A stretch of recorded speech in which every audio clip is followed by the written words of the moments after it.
దేవుడు మనకిచ్చినటువంటి ఈ లేఖన భాగాన్ని మనం ధ్యానించుకొని దేవుని సన్నిధిలో దేవుని మనం ఆరాధించుకుందాం. ఆరాధన అన్నటువంటి అంశము సర్వసాధారణంగా మాటతో సరిపోదు, కానీ ఆరాధన అన్నటువంటిది క్రియ కలిగినటువంటిదే ఉండాలి. అది దేవుని యొక్క ఉద్దేశం. ఇంతకుముందు కూడా చెప్పాను, క్రియ ఎలా ఉంటుంది. మొట్టమొదటిగా అబ్రహాము, మన పితరుడైనటువంటి అబ్రహాము గారు దేవుని ఆరాధించారు. ఆ రీతిగా ఇక ఎంతోమంది దైవజనులు, ఎంతోమంది భక్తులు, ఎంతోమంది దేవుని ఆరాధించడంలో మనం చూసాం. కాబట్టి అట్టి ఆరాధనను మనం కలిగి ఉండాలి. కానీ వాస్తవానికి అట్టి ఆరాధన విషయంలో మనము అనుభవించలేనటువంటి బలహీనంగా ఉన్నాం. ఎందుకు అంటే మనలో బలహీనత ఎక్కువైపోతూ ఉంది. మనలో ఏమైపోతూ ఉంది? బలహీనత. ఎందుకంటే శరీరానుసారమైన జీవితానికి మనం ఏమైపోతున్నాము? లోబడిపోతున్నాం. శరీరానికి లోబడిపోవటం వల్ల ఆత్మీయ అభిలాష మనలో పుట్టడంలే. కాబట్టి మనం ఏమైపోతున్నాము? బలహీనమైపోతున్నాం. కనుక ఈ బలహీనమైనటువంటి పరిస్థితిని మనం ఒక్కసారి జ్ఞాపం చేసుకుంటే, నిజంగా ఇక్కడ మనం చదివినటువంటి భాగాన్ని ఒక్కసారి మనం గమనిస్తే ఇక్కడ అన్నటువంటి మాట ఏంటంటే, ఏమన్నాడు? ఒకసారి జ్ఞాపం చేసుకుందాం. గొర్రెలు అనే పదాన్ని ఉపయోగించాడు ఇక్కడ, గొర్రెలు. కానీ గొర్రెల యొక్క భావాన్ని మనం ఒక్కసారి జ్ఞాపం చేసుకుందాం. చూడండి, 31వ వచనం చదువుకుందాం. అందులోనే గొర్రెలు అంటే ఏంటి అసలు ఒకసారి జ్ఞాపం చేసుకుందాం. చదవండి దయచేసి. 31వ వచనం. నా గొర్రెలను, నేను మేపుచున్న గొర్రెలను నాకు మీరు మనుషులు. చూసారా? మనుషులను ఏమంటున్నాడు దేవుడు? నా గొర్రెలు అంటున్నాడు. నా మాట వినేవారు అంటున్నాడు. నన్ను అంగీకరించిన వారు, నా మాట ప్రకారం నడిచేవారు, నేను చెప్పినట్లు నడుచుకునేవారు. కాబట్టి ఎవరో కాదు, గొర్రెలంటే అవి ఎక్కడియో కాదు, వినే మీరే. కాబట్టి నిజంగా మనం గొర్రెలమేనా? మాట్లాడదు. నిజంగా మనం గొర్రెలమేనా? ఒకసారి ఆలోచించాలి. ఎందుకంటే మనము వాస్తవానికి దేవుని బిడలమేనా? దేవునికి లోబడుతున్నామా? కానీ మనం బలహీనమైపోయినాం. మొట్టమొదటి అంశం ఏం చదివినాం మనము? ఏమన్నాము? బలహీనమైనటువంటి పరిస్థితి. మన పరిస్థితి ఎలా ఉంది? మనము బలపడాలని ఇష్టపడం, ఆత్మీయంగా ఎదగాలని ఇష్టపడం, బలహీనమే మన గొప్పతనము అనుకుంటూ ఉంటాం. దానివల్ల మనకి ఏం లాభము? దేవుడు గణపరచబడుతుంటాడా, లేక మన ఘనత ఉంటే చాలనుకుంటాడా? ఆలోచించండి. కాబట్టి మనం ఎలాంటి వారము అంటే మనమంతా బలహీనులమే.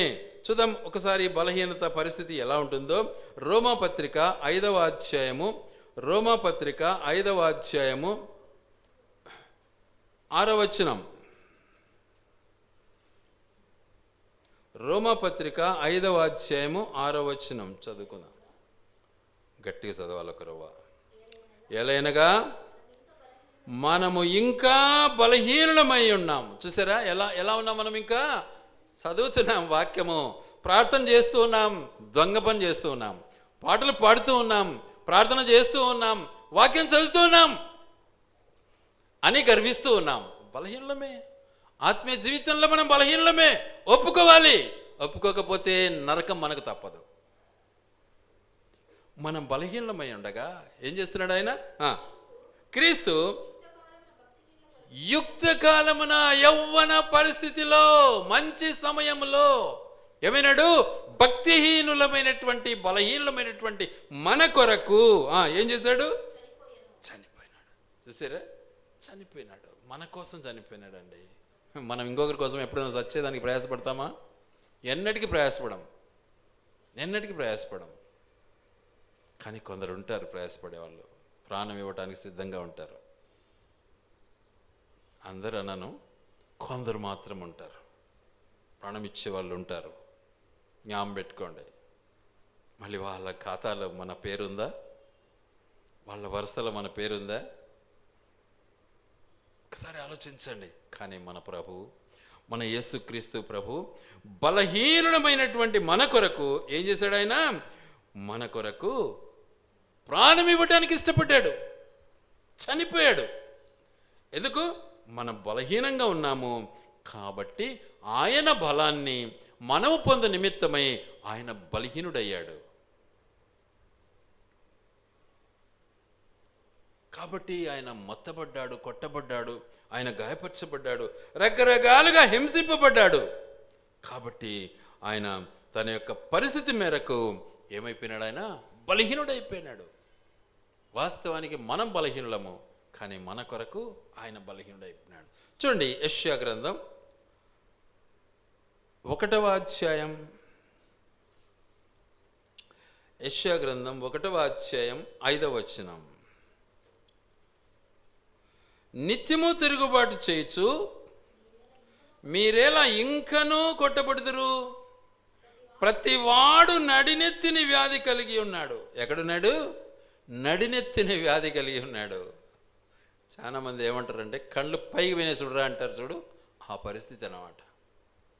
బైబిల్ ఉంటుంది, ప్రార్థన ఉంటుంది, ఆరాధన ఉంటుంది, ప్రార్థన ఉంటుంది, సంఘం ఉంటుంది, అన్నీ ఉంటాయి. కానీ మన కళ్ళు ఎక్కడికి పోయింటాయి? పైకి పోయింటాయి, నడినెత్తికి వెళ్ళిపోయింటాయి. అయినా కూడా దేవుడు మనల్ని ఓర్చుకోవడానికి ఇష్టపడుతున్నాడు. ఎంత గొప్ప దేవుడు అండి. తర్వాత ఏమంటున్నాడు? ప్రతివాడు నడినెత్తిని వ్యాధి కలిగి ఉన్నాడు, ప్రతివాని గుండె బలహీనమయ్యను. ప్రతివాని గుండె ఏమైపోయింది? బలహీనమైపోయింది. గుండె ధైర్యం లేదు. నిన్న ఒక మనిషిని దర్శిస్తే ఎన్ని చెప్పినా ఏం మాట్లాడుతున్నాడు? పిరికి మాటలే మాట్లాడుతున్నాడు. ధైర్యాన్ని చేసుకోవడంలే. లాస్ట్కు నేనే చెప్పుకున్నా, సిద్ధంగా ఉన్నానయ్యా నేను కూడా, ఎందుకు భయపడుతున్నాను అని. ఎంత చెప్పినా లేదు. మీరు భక్తులు మీరుంటారు, మేము ఏడవుతుంది. ఎందుకు? బలహీనత, గుండె బలహీనత, ధైర్యం లేని బ్రతుకు, పిరికితనం. మరి మనోడు ఎక్కడికి పోతాడు? బైబిల్ ఉంది, ప్రార్థన ఉంది, బాప్తిసం ఉంది, అన్నీ ఉన్నాయి. పిరికోడు ఎక్కడికి పోతాడు? పైకి పోతాడా? పిరికివారును, అవిశ్వాసులను, అసహ్యులను, మాంత్రికులను, విగ్రహారాధికులను ఎక్కడికి వెళ్తారు? నిత్యము మండుచున్నటువంటి అగ్ని గుండానికి వెళ్తారు, సందేహం లేకుండా. ప్రకటన 21:8లో మాట ఉంది. చాలా స్పష్టంగా మాట్లాడతాడు దేవుడు. పిరికి బ్రతుకు ఏం ప్రయోజనం? కానీ మన దేవుడు అట్టి బలహీనుడమైనటువంటి మన కొరకు ఆయన బలహీనుడయ్యాడు. మన కొరకు ఆయన గాయపరచబడ్డాడు, మన కొరకు ప్రాణం ఇవ్వడానికి ఇష్టపడ్డాడు. అందుకే యేసు ప్రభు సైతం ఏమంటాడంటే, శరీరము బలహీనము, ఆత్మ సిద్ధమే, కానీ శరీరము బలహీనంగా ఉంది. మీకు శరీరానికి లొంగిపోతున్నారు మీరు అంటున్నాడు. యేసయ్య ఎప్పుడన్నా శరీరానికి భయపడ్డా? ఎప్పుడన్నా భయపడ్డా? కానీ మనం భయపడతాం. జాగ్రత్త పడండి, ఒకసారి తెలుసుకోండి. భయపడి ఇతరుని కూడా భయపించడానికి ఇష్టపడతాం. ఎంత గొప్పలం కదా మనము. మనమే భయపడి చచ్చిపోతున్నాము, పిరిగితనంతో దేవుని సన్నిధిని అనుభవించలేకపోతున్నాము. కానీ అవతలని కూడా నష్టపరచడానికి ఇష్టపడతాం మనం. ఇది మన నీచమైన బ్రతుకు, బలహీనమైన బ్రతుకు. అట్టి మన కొరకు యేసు ప్రభు ఈ లోకానికి వచ్చాడు. అట్టి బలహీనత కలిగినటువంటి వారముగా మనం ఉన్నాం ఈ లోకంలో. అట్టి బలహీనతను బట్టి దేవుడు మన కొరకు ఏం చేశాడు? తన బలానంతటి కూడా ఆ కల్వరి శిలువకు అప్పగించుకొని మన బలహీనతను ఆయన తనపైన వేసుకోవడానికి ఇష్టపడ్డాడు. కాబట్టి మన జీవితంలో ఒకసారి ఆలోచించాలి. నిజంగా బలహీనునిగా ఉన్నావా? బలవంతునిగా ఉన్నావా? పిరికి బ్రతుకుతున్నావా? ధైర్యంగా ఉన్నావా? గుండె ధైర్యం కలిగి జీవిస్తూ ఉన్నావా? లేక బలహీనంగా ఉన్నావా? ఒకసారి ఆలోచించు.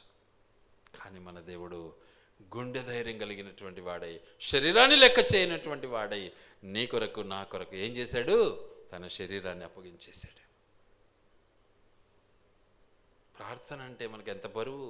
మిగతా ఎన్ని పనులను చెప్పు, టకటకటక పనులు ఫ్రెష్గా తయారైపోతాయి. ప్రార్థన అంటే అంత నిర్లక్ష్యం మన బ్రతుకులో.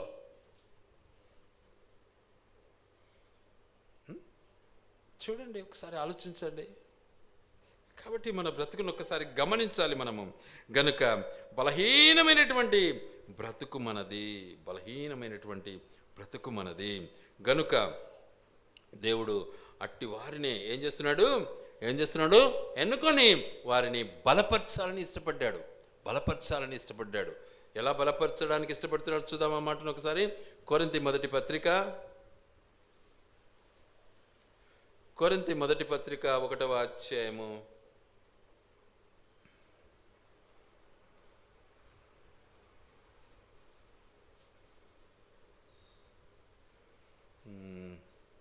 27 చదువుకుందాం, అంతా కలిసే ఉంది. ఏ శరీరియు దేవుని ఎదుట అతిశయింపుకుండునట్లు జ్ఞానులను సిగ్గుపరచుటకు లోకములో నుండి వెర్రి వారిని దేవుడు ఏర్పరచుకొని ఉన్నాడు. బలవంతులైన వారిని సిగ్గుపరచుటకు లోకములో బలహీనులైన వారిని దేవుడు ఏర్పరచుకొని. చూసారా, బలవంతులను సిగ్గుపరచటానికి. బలవంతుడైన మన దేవుడు మనకు బలాన్ని చేకూర్చటానికి ఆయన బలహీనుడైపోయాడు. మేము బలవంతులమని చెప్పుకునే దౌర్భాగ్యులకు సిగ్గు కలిగించాలని ఇష్టపడుతూ ఉన్నాడు దేవుడు. అందుకే ఆ బలవంతుడైనటువంటి దేవుడు, ఆ సృష్టికర్త అయినటువంటి దేవుడు, ఆ జీవమిచ్చినటువంటి దేవుడు, మనిషిని తయారు చేసినటువంటి దేవుడు ఏమయ్యాడు? బలహీనుడుగా ఎంచబడ్డాడు. కాబట్టి మన బ్రతుకు ఎలా ఉంది? బలహీనమైనటువంటి బ్రతుకులు మనం ఉండగా మన దేవుడు మన బలహీనతలో ఏం చేశాడు? మన కొరకు ఆయన ఆ కల్వరి శిలువలో తన ప్రాణాన్ని అర్పించాడు. కాబట్టి దేవుని మనం ఎల్లప్పుడూ కూడా ఆరాధించటం నేర్చుకోవాలి. నిజంగా దేవుని నమ్మేవా? ఖచ్చితంగా నువ్వు ఆరాధిస్తావు. ఇక నీలో పెరిగితనం ఉందా? ఆరాధించవు. ప్రభువును అంగీకరించావా? బలపరచబడతావు, ఆరాధిస్తావు. కాబట్టి బలహీనత నుంచి నన్ను విడుదల చేయటానికి దేవుడు ఇష్టపడి తన యొక్క బలవంతుడైనటువంటి తన యొక్క ఔన్నత్యాన్ని మన కొరకు వెచ్చించి ఏం చేశాడు? కల్వరి శిలువలో తన్ను తాను అప్పగించుకున్నాడు. మన బలహీనత మేరకే. 2వ అంశం చూద్దాం, జ్ఞాపకం చేసుకుందాం. ఏమన్నాడు? 2వ మాట ఏం చదివాం మనం? హెజ్కేలు గ్రంథం 34వ వచనంలో 2వ మాట, రోగము గల వాటిని స్వస్థపరచరు. రోగముతో ఉన్నామంట మనమంతా. ఎలా ఉన్నాం? మనము రోగాలు కలిగి జీవిస్తూ ఉన్నాం. మన బ్రతుకులు బాగానే ఉన్నాం, తెల్లపుల్లంగానే ఉంటాం, కానీ రోగంతో ఉన్నాము అంటున్నాడు. ఏం రోగం ఉంది మనకు? ప్రతి ఒక్కరికి ఉంది పాపరోగం. ఈ రోగముతో పీడింపబడుతున్నటువంటి నిన్ను స్వస్థపరచాలని దేవుడు ఇష్టపడి ఈ లోకానికి వచ్చాడు. ఎలా స్వస్థత కలుగుతూ ఉంది మనకు అంటే, యెషయా భక్తుడు ఏమంటాడంటే, ఒక మాట చూద్దాం, ఆ మాటను ఒక్కసారి. యెషయా 53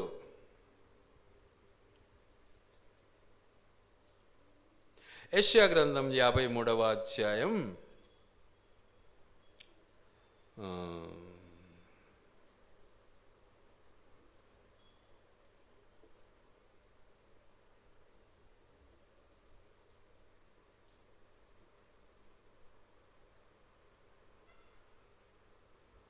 మనల్ని స్వస్థపరచటానికి ఏం చేశాడు ఆయన?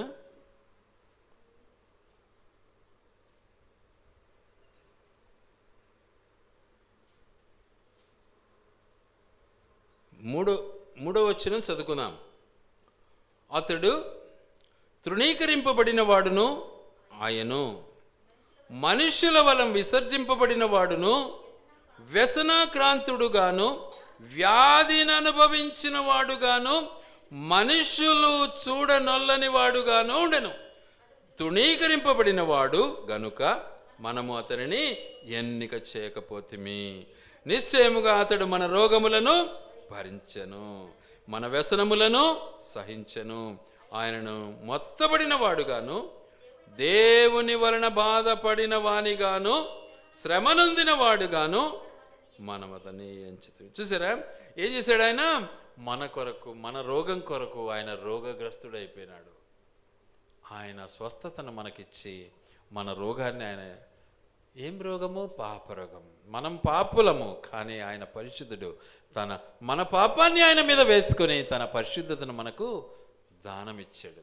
ఉచితం ఇచ్చాడు రక్షణ. మర్చిపోతున్నాం మనమంతా, ఇవి జ్ఞాపకం పెట్టుకోవడంలే మనమంతా. భయంకరమైనటువంటి రోగ పీడితులమైన మన కొరకు ఏం చేస్తున్నాడు ఆయన? తన యొక్క పవిత్రమైనటువంటి రక్తాన్ని చిందించి మన కొరకు గాయాన్ని కట్టేవాడుగా ఉన్నాడు. మన గాయాలను ఆయనే కట్టుతూ ఉన్నాడు. మనము నిజంగా రోగపీడితులమై ఉండగా మనల్ని ఆయన ఏం చేస్తున్నాడు? స్వస్థపరచడానికి ఇష్టపడుతున్నాడు. ఎందుకంటే ఆయన మనల్ని స్వస్థపరిచేవాడుగా ఉన్నాడు.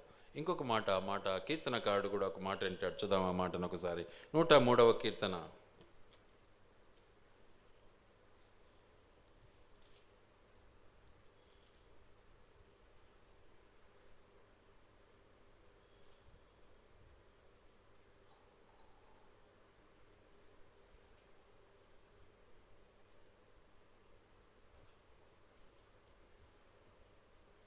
3వ వచనం. ఆయన నీ దోషములన్నింటినీ క్షమించువాడు, నీ సంకటములన్నింటినీ కుదుర్చువాడు, సమాధిలో నుండి నీ ప్రాణమును విమోచించుచున్నాడు, కరుణాకటాక్షములను నీకు కిరీటముగా. చూసారా ఏం చేస్తున్నాడు? మన ప్రతి అవసాన స్థితి యావత్తును ఆయన తనపైన వేసుకొని తన్ను తాను అప్పగించుకొని రిక్తుడై మన కొరకు మన రోగాన్ని బాగు చేయడానికి ఇష్టపడుతున్నాడు. అట్టి ఆ దేవుని మనం ఆరాధించలేకపోతే ఆయన బిడలమేనా మనము? చాలామంది ఏం చేస్తారంటే, అమ్మ నాయన చచ్చిపోతే పిల్లలు భలే ఏడుస్తారు కదా. ఏడుస్తారు కానీ బతికి ఉండగానే గ్లాస్ నీళ్ళు ఇవ్వరైతే. అవునా? ఇస్తారా? చచ్చిపోయినాక మటుకు అందరికంటే ఎక్కువ ఏడుస్తారు. బా ఏందిలే తేమ, ఇంకా చెప్పేదానికిలే. ఎంత ప్రేమ అబ్బా మా తల్లిదండ్రి అంటే. భయంకరమైన పరిస్థితి. కాబట్టి మన బ్రతుకును ఒక్కసారి పరిశీలించుకోవాలి మనం. నిజంగా మన దేవుడు మన కొరకు ఏం చేశాడు? ఆయన తన ప్రాణాన్ని ఇచ్చాడండి. ఆ బాధ్యత మనకందరికీ ఇచ్చాడు ఆయన. ఒకరి కొరకు ఒకరు ఏం చేసుకోవాలి? ప్రేమించబద్ధులమై ఉన్నాము అన్న సత్యాన్ని వెల్లడిపరచడానికి యేసుక్రీస్తు ప్రభుల వారు సమస్త దోషం నుంచి మనల్ని కప్పివేయటానికి, శుభ్రం చేయటానికి, రోగాన్ని నివారించటానికి ఇష్టపడిన వాడుగా ఆ కలువరి శిలను అనుభవించడానికి ఇష్టపడ్డాడు, అనుభవించాడు. కాబట్టి ఆయన్ను మనం ఆరాధించడం నేర్చుకోవాలి. 3వ అంశం ఏమంటున్నాడు? ఎహెజ్కేలు గ్రంథం 34:4.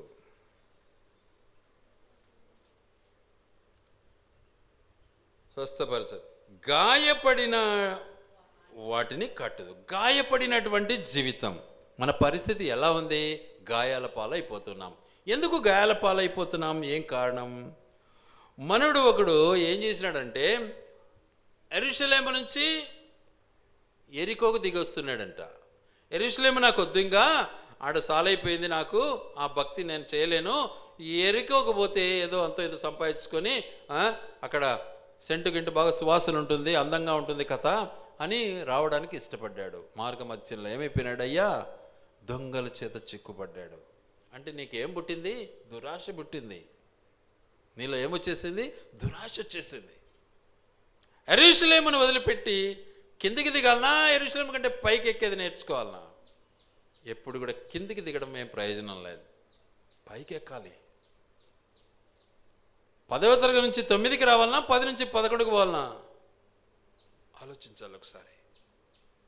కాబట్టి మన బ్రతుకును ఒక్కసారి పరిశీలించాలి. మనము నిజంగా ఈ దురాశ పాలైపోయినటువంటి మన బ్రతుకును బట్టి ఏమైపోతున్నాం? మనము గాయాల పాలైపోతున్నాం. ఆ పరిస్థితి ఎలా ఉంటుంది అంటే, యెషయా భక్తుడు వర్ణిస్తున్నాడు ఇక్కడ ఒక మాట చూద్దాం. యెషయా గ్రంథం 1వ అధ్యాయం, యెషయా గ్రంథం 1వ అధ్యాయం 6వ వచనం చదువుకుందాం. అరకాలు మొదలుకొని తల వరకు స్వస్థత కొంచెమైనను లేదు, ఎక్కడ చూచినను గాయములు, దెబ్బలు, పచ్చి పుండ్లు, అవి పిండబడలేదు, కట్టబడలేదు, తైలముతో మెత్తన చేయబడలేదు. చూసారా ఎలా ఉంది మన పరిస్థితి? ఏం చేయాలా దిక్కు తెలియలే నాకు అంటుంటారు చాలామంది. దిక్కు తెలియలే, ఎక్కడ పోయేది ఏం అర్థం కాలే, ఏం మాట్లాడాలను ఏం అర్థం కాలే. ఎట్లా తెలుస్తుంది? దురాశకు బానిసమైపోయావు. నిజంగా నీ బ్రతుకు ఎలా ఉంది అంటే గాయాల పాలైపోతా ఉంది. అక్కడొక మాట, ఇక్కడొక మాట, అక్కడొక మాట, రకరకాల ఆలోచనలతో నువ్వేమైపోతున్నావు? గాయపరచబడుతూ ఉన్నావు. దేవుని వైపు చూడటంలే. చాలామంది డబ్బుకు ప్రాధాన్యత ఇచ్చి డబ్బే నాకు దేవుడు అనుకుంటూ ఉంటారు. ఎంత గొప్ప పెద్ద గాయం తెలుసా అది? తొక్కుతాడు వేసి అట్లే. డబ్బు కాదు ముఖ్యం నీకు. డబ్బు ఉంటే ఆరోగ్యం బాగా ఇండును అంటారు కొందరైతే. Never in the list. అన్నటికి కాదు. లక్షలు కోట్లు ఖర్చు పెట్టుకున్నాడు కూడా చచ్చిపోయినాడు. మీకు తెలుసా ఎవరు అట్లా చచ్చిపోయింది? బాలసుబ్రహ్మణ్యం గారు ఏం చేశాడు? కోట్లు ఖర్చు పెట్టాడు, కోట్లు సంపాదించాడు. ఆయన కోట్లు ఖర్చు పెట్టాడు తన ఆరోగ్యం కోసం. ఏం బతికాడా? అవుట్. కోట్లు బ్రతికించావండి, దేవుడు బ్రతికిస్తాడు నిన్ను. నేర్చుకోవాలి మనం. కాబట్టి దేవునికి మొదటి స్థానం ఇచ్చేది నేర్చుకోవాలా, శరీరానికి కాదు. గాయపడి ఇతరులను గాయపరచడం గొప్పతనం కానే కాదు. కాబట్టి నువ్వు గాయపరచబడుతున్నావు. నీ గాయాలు ఇంకా అవతలోని కూడా అంట చేయాలని నువ్వు ప్రయాసపడితే నరకమా లేకపోతే పరలోకమా? ఆలోచించాలి ఒకసారి. గనుక అట్టి గాయాన్ని మాన్పటానికి, అట్టి గాయాల నుంచి నన్ను విడిపించటానికి యేసు క్రీస్తు ప్రభువు ఏం చేశాడు? ఆయన తైలమును తీసుకొని వచ్చాడు. ఆ తైలము ఆయన ఆ కలువరి శిలువలో కార్చినటువంటి ఆ పవిత్రమైనటువంటి ఆ పరిశుద్ధ రక్తమే. ఆ రక్తాన్ని ప్రోక్షిస్తూ ఉన్నాడు. మన గాయాలు కట్టబడుతూ ఉన్నాయి. ఆలోచించండి ఒకసారి. మనోడు దొంగల చేత చిక్కుబడి తన్నిచ్చుకొని కొట్టించుకొని గాయాల పాలై పడిపోతే ఏం చేశాడు సమరయుడు? ఏం చేశాడు? ద్రాక్షారసం తీసుకెళ్ళి గాయాలకు పూసాడు.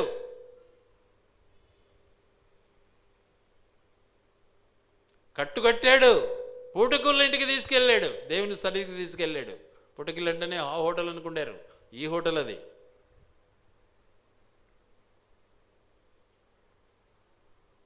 మనం కూడా అది నేర్చుకోవాలండి. ఎంతకాలము గాయపడిన బ్రతికే మనది. బలహీనమైన బ్రతికే, గాయపడిన బ్రతికే, రోగాలతో బ్రతికే ఏం ప్రయోజనం దీనివల్ల? వీటన్నిటి కోసమే కదా యేసు ప్రభు మన దగ్గరికి వచ్చాడు.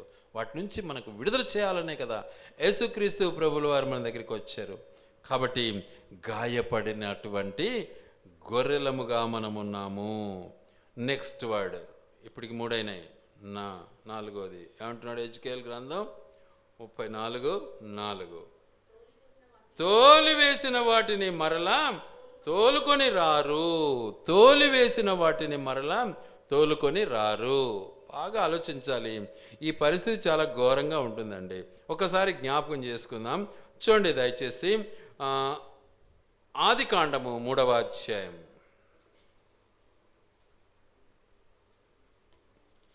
ఆదికాండము 3వ అధ్యాయం 23-24 వచనాలు చదువుకుందాం. దేవుడైన యెహోవా అతడు ఏ నేల నుండి తీయబడెనో దాన్ని సేద్యపరచుటకు ఏదెను తోటలో నుండి అతనిని పంపివేసెను. కారణమేంటి? బయటికి పంపించినాడు.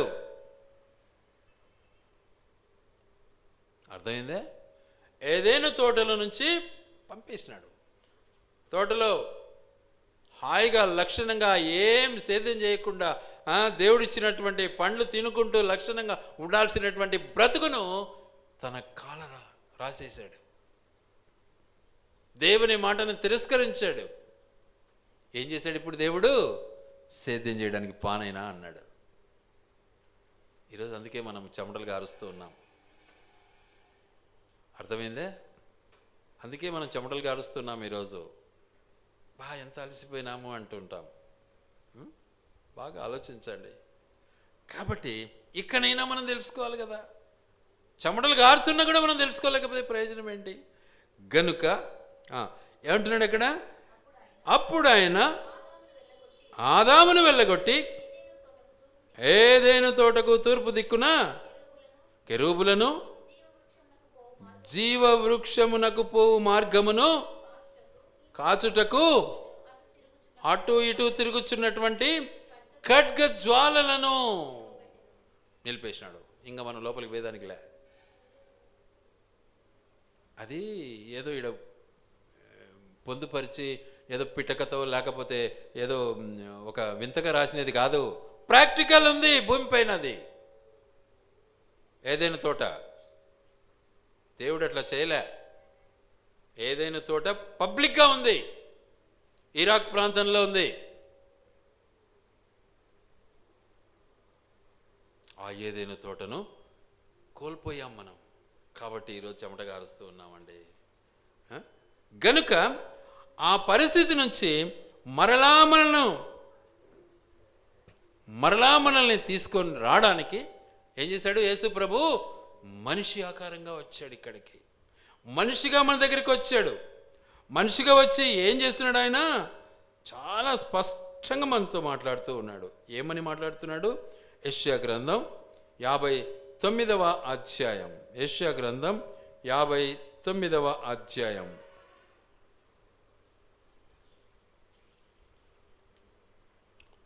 59వ అధ్యాయం 1-2 వచనాలు చదువుకుందాం. రక్షింపనేరకై ఉండునట్లు యెహోవా హస్తములు కురుచు కాలేదు, విననేరకై ఉండునట్లు ఆయన చెవులు మందం కాలేదు.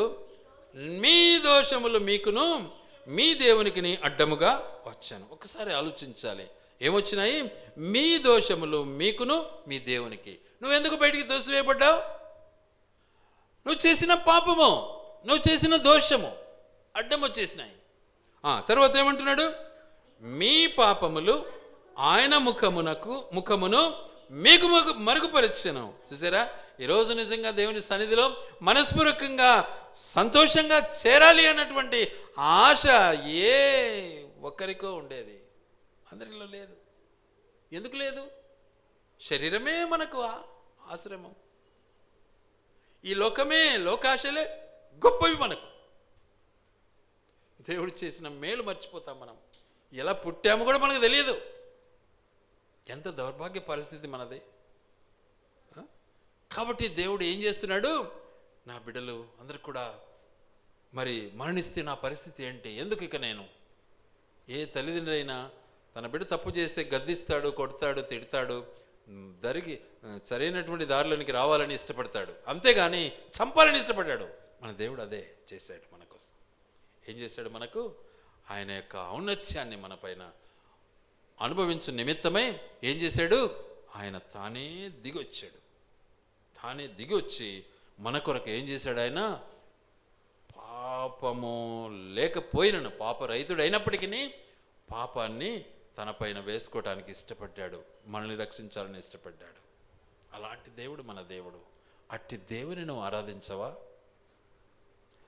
అట్టి దేవుని నువ్వు తృణీకరిస్తావా? నిన్ను బయటికి పంపించినా సరే నిన్ను మళ్ళీ దరికి తీసుకుని రావాలని. అందుకే లూకాసు వార్త 19వ అధ్యాయం 10వ వచనంలో ఏమంటాడు? లూకాసు వార్త 19:10 అంటాడు చూడండి. మనుష్య కుమారుడు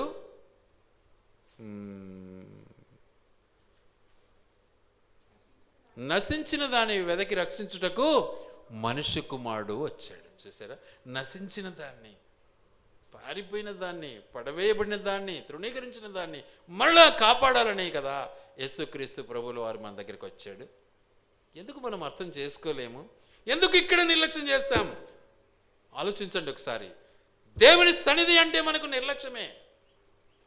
ఎంత నీచమైన బ్రతుకు మనదని ఒకసారి మనల్ని మనం పరీక్షించుకోవచ్చు కదా. మన దేవుడు నిర్లక్ష్యం చేస్తే మనం బ్రతికిండే వాళ్ళమా ఈరోజు? మనకు రోగం వచ్చినప్పుడు మనం చచ్చిపోయింటే ఎవడు నేను బ్రతికించేవాడు? డాక్టరా? ఎక్కడైనా యాక్సిడెంట్ అయినప్పుడు చనిపోయినంటే ఎవడు బ్రతికించేవాడు? డాక్టరా? నీ దేవుడు నిన్ను బ్రతికిస్తాడు. ఎంతోమంది మరణపు అంచులకు వెళ్ళి మళ్ళీ బయటకు వస్తున్నారు. కోమా కోమా కోమా మళ్ళీ బాగుపడుతున్నారు. దేవుడు బాగు చేస్తున్నాడు, పాఠం నేర్పిస్తున్నాడు నీకు. పాఠం పాఠం అది మర్చిపోతాం మనం. అట్టయింటే ఇది ఇట్టయింటే ఈ కథలు మాట్లాడతాం, వాస్తవం మాట్లాడలేం, మన చేత కాదు. మనలో ఉన్న దుర్బుద్ధి ఏందో, మనలో ఉన్నటువంటి మరి చెడు ఏంటిదో అనేది మనము గుర్తించలేం. కానీ దేవుడు ఎరుగు. అందుకే మనల్ని సరిచేయడానికి ఇష్టపడతాడు కనుక ఆయన ఆయన దెబ్బ కొట్టినప్పుడు మనము ఏదేదో లోకానుసారమైన జ్ఞానాన్ని ఉపయోగించి అట్ట ఇంటి బాగుండు, ఇట్ట ఇంటి బాగుండు, అది చేసిన ఇది అది కాదు, అసలుది లోబడ్డావా. నేను కూడా మొట్టమొదటి సేవకు వచ్చినప్పుడు మధ్యలో కొంతకాలం నేను సేవను స్టాప్ చేసిన, ఫుల్ టైం చేయకుండా. దేవుడు పేరికాడు ఒకటేటు. తొలిసారి చిన్న దెబ్బ కొట్టాడు, తొందరగా నేనేమనుకున్నాను, ఏంలే బాగైపోయిందిలే అనుకున్నా. రెండోసారి పెద్ద దెబ్బ కొట్టినాడు ఒకటేసారి. ఇంకా కొడితే అప్పుడు ఇంకా కాదురా అని హాస్పిటల్ పోయి అడ్మిట్ అయ్యి ఆ రోగం బాగైపోయి, వద్దు తండ్రి ఇంకా నేను చేయను, నా తప్పిది అని చెప్పి ఒప్పుకొని వెంటనే రిజైన్ చేసేసినాను. మళ్ళీ గ్రహించాలి సత్యాలు, మనకు అవి అర్థం కావు తొందరగా. ఇట్ట చేసింటే అట్ట చేసింటే, అది ఇట్ట ఇది ఇట్ట తిప్పుతాము మాటలన్నీ, దానివల్ల పాపం పెంచుకుంటావు. జాగ్రత్త. దేవుడు ప్రతిదీ చూస్తూనే ఉంటాడు. నీ తప్పును నువ్వు గ్రహించడం నేర్చుకోవాలి. అందుకని వాక్యం సెలవిస్తున్న మాట చాలా స్పష్టంగా అంటున్నాడు. ఏమంటున్నాడు? మీ పాపములు మీకును మీ దేవునికిని అడ్డుగా వచ్చను గనుక గనుక గనుక ఆ దూరాన్ని, ఆ డిస్టెన్స్ను తగ్గించటానికి, దూరమైపోయినటువంటి నిన్ను మళ్ళా దరికి తీర్చడానికి దేవుడు ఇష్టపడినటువంటి వాడుగా మళ్ళీ నీ దగ్గరికి వచ్చాడు. ఎలా వచ్చాడు చూడండి ఆ మాటను ఒకసారి. ఎఫెసీ పత్రిక 2వ అధ్యాయము. ఎఫెసీ పత్రిక 2వ అధ్యాయము. ఎఫెసీ పత్రిక 2వ అధ్యాయము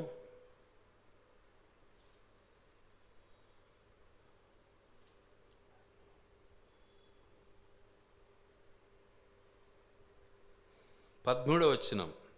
అయినను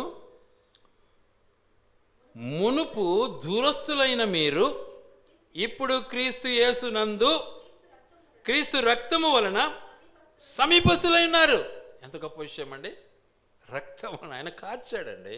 ఆయన సిలువలో రక్తం కార్చాడు నీ నా కొరకు. మనం దూరం అయిపోయినామని ఆయన బాధపడ్డాడు, రక్తం కార్చాడు, సమీపస్తులుగా చేసుకోవాలి ఇష్టపడి నీకోసము రక్తం కార్చాడు, ప్రాణం పెట్టాడు. ఆలోచించవా? గమనించవా? నీకు రాదా? ఒకసారి ఆలోచించాలి మనం. అట్టి ఆ దేవుని ఆరాధించకుండా ఎలా ఉంటావు నువ్వు? కాబట్టి వీటన్నిటిని బట్టి మనం జ్ఞాపం చేసుకోవాలి. ఇంకేమంటున్నాడు? నెక్స్ట్ వర్డ్, హెజ్కేల్ గ్రంథం 4:34. తర్వాత ఏమన్నాడు? తప్పిపోయినటువంటి జీవితం. తప్పిపోయినటువంటి జీవితం. పరిస్థితి ఏమైపోయింది? తప్పిపోయినటువంటి జీవితం. ఎలా మనం తప్పిపోయాము చూద్దామా మాటను ఒకసారి. మనమందరము కూడా యెషయా గ్రంథం 53:6.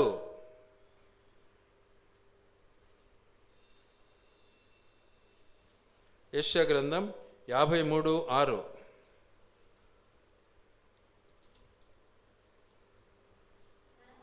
మనమందరము గొర్రెల వలె త్రోవ తప్పిపోతిమి, మనలో ప్రతి వాడును తనకిష్టమైన త్రోవకు తొలిగెను, యెహోవా అందరి దోషమును ఆయన మీద మోపెను. చూసారా ఎంత దౌర్భాగ్య పరిస్థితి అండి. చేసింది తప్పంతా మనమైతే దేవుడు ఏం చేశాడు? తన ప్రియ కుమారుడైన యేసుక్రీస్తు పైన మన యొక్క అతిక్రమం అంతటి కూడా, మన దోషాన్ని అంతటి కూడా ఆయన పైన మోపాడు. కారణం మనమంతా తప్పిపోయినాం, మర్చిపోయినాం. నాయన్నే మర్చిపోయినాం, తండ్రినే మర్చిపోయినాం, తల్లినే మర్చిపోయినాం, సంఘాన్ని మర్చిపోయినాం, తండ్రిని మర్చిపోయినాం, మన దేవుని మర్చిపోయినాం. ఏం ప్రయోజనం? మొదట తల్లి తండ్రి అవసరం మనకు. వాళ్ళు లేకుంటే మనం ఎక్కడి నుంచి అండి? ఎందుకు ఇది అర్థం కాదు మనకు. మందిరానికంటే ఎంత నిర్లక్ష్యం అండి మనము, ప్రార్థన కంటే ఎంత నిర్లక్ష్యం అసలు. పనులకు ఉద్యోగాలకంటే టైం లేకపోతాం. అది ముఖ్యమా ఇది ముఖ్యమా? అది పోతే కూటికాడికి కూడి పోతుంది కదా, దేవుని కాడికి వస్తే కూడి పెట్టాడు కదా. అదేనా అర్థం?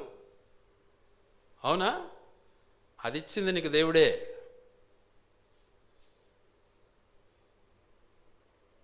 అది ఇచ్చింది కూడా దేవుడే. అలా బ్రతకమని దేవుడు నీకు ఆ పని ఇచ్చాడు, ఆ ఉద్యోగం ఇచ్చాడు, ఆ యొక్క ఒక మార్గాన్ని నీకు చూపించాడు. కాబట్టి దేవుని మనము మర్చిపోనక్కర్లే. మన ఉన్నటువంటి ఎలాంటి కష్టమైనా సరే త్రోవను తొలగటానికి వీలు లేదు. తప్పిపోకూడదు. తప్పిపోయిన మనల్ని సరైనటువంటి మార్గంలోనికి మనం నడిపించటానికే యేసుక్రీస్తు ప్రభుల వారి లోకానికి వచ్చారు. గనుక వాటి నుంచి మనల్ని సరిచేయటానికే దేవుడు ఇష్టపడ్డాడు. ఎందుకంటే ఏ త్రోవలో మనం వచ్చాము అనేది మర్చిపోయినాం. మనం ఏ త్రోవలో వచ్చామనేది మర్చిపోయినాం. మా నాయన పెద్ద కలెక్టర్గా ఉన్నాడు, అప్పుడు నేను పుట్టినాను, ఇప్పుడు ఏం లేదు, నాకంటే ఏం ప్రయోజనం? ఆ కలెక్టర్ చేసేది మీ నాయన కాదు, దేవుడే. ఈరోజు ఈ బతికొచ్చింది అంటే అది దేవుడే. ఆ రోజు నేను అడక తింటున్నాను, దేవుడే. ఈరోజు నేను బాగున్నాను, దేవుడే. ఆ రోజు కోటీశ్వరిని, దేవుడే. ఈరోజు అడక తింటున్నాను, దేవుడే. అంతా నా దేవుడే. కారణాలు మనలో ఉన్నాయి, క్రియలు మనలో ఉన్నాయి. కాబట్టి ఇలాంటి భయంకరమైనటువంటి పరిస్థితులన్నిటిలో నుంచి కూడా దేవుడు నిన్ను నన్ను నిజంగా తప్పిపోయిన స్థితి నుంచి దేవుడు మనల్ని కాపాడటానికి ఇష్టపడుతున్నాడు. తర్వాత ఇంకొక మాట చూసుకొని, టైం ఎక్కువైతా ఉంది. 4వ వచనంలో ఏమంటాడు? తప్పిపోయిన వాటిని, తర్వాత అది మాత్రమే కాక మీరు కఠినమైన మనస్కులై బలత్కారంతో వాటిని ఏలుదురు. బలత్కారం ఎక్కువైపోతుంది మనకు, దేవుని సన్నిధిని కోల్పోతూ ఉంటాం. అయినా కూడా దేవుడు ఓర్చుకుంటూ ఉన్నాడు.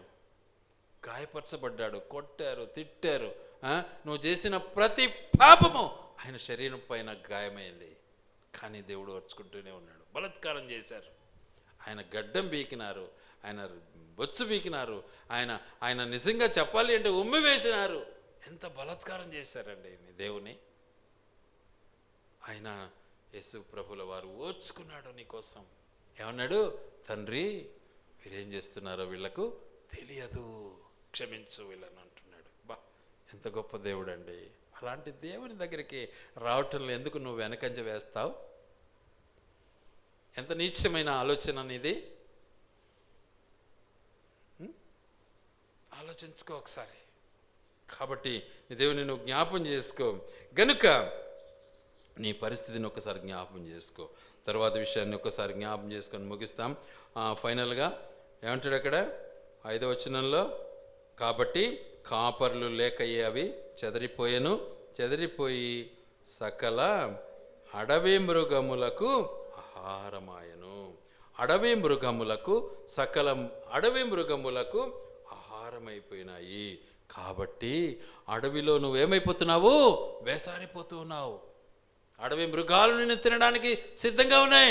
అందుకే యేసు ప్రభు ఏం చేశాడు నీ కోసం అంటే, వెతుక్కుంటూ వచ్చాడు నీ కోసం, వెతుక్కుంటూ వచ్చాడు. ఎట్టబోయిందిరా నా గొర్రెపిల్ల, ఎట్టబోయింది మావాడు, ఎట్టబోయినాడు మావాడు అని. అందుకే అంటాడు, ఇప్పుడే చదివినాం 19:10 ఏమంటాడు? నశించిన దాన్ని, చెదిరిపోయిన దానిని, అడవి పాలైన దానిని ఏం చేయడానికి? వెతుక్కుంటూ వచ్చాడు. వెదకి రక్షించడానికి వచ్చాడు మన దగ్గరికి. కాబట్టి నిన్ను రక్షించాలని ఇష్టపడ్డాడు, నీకు ఉచితమైనటువంటి రక్షణ ఇచ్చాడు. కాబట్టి నీ జీవితంలో అట్టి ఇజ్రాయేలు దేవుని ఎలానో మర్చిపోతావు? ఆలోచించాలి ఒకసారి. కాబట్టి మీరు గ్రహించాలన్నది వాక్యంలో సెలవిస్తున్న మాట. మార్కు సువార్త, మత్తయి సువార్త 10వ అధ్యాయము 6వ వచనం చదువుకొని ముగిస్తాం. మత్తయి సువార్త 10వ అధ్యాయము 6వ వచనం.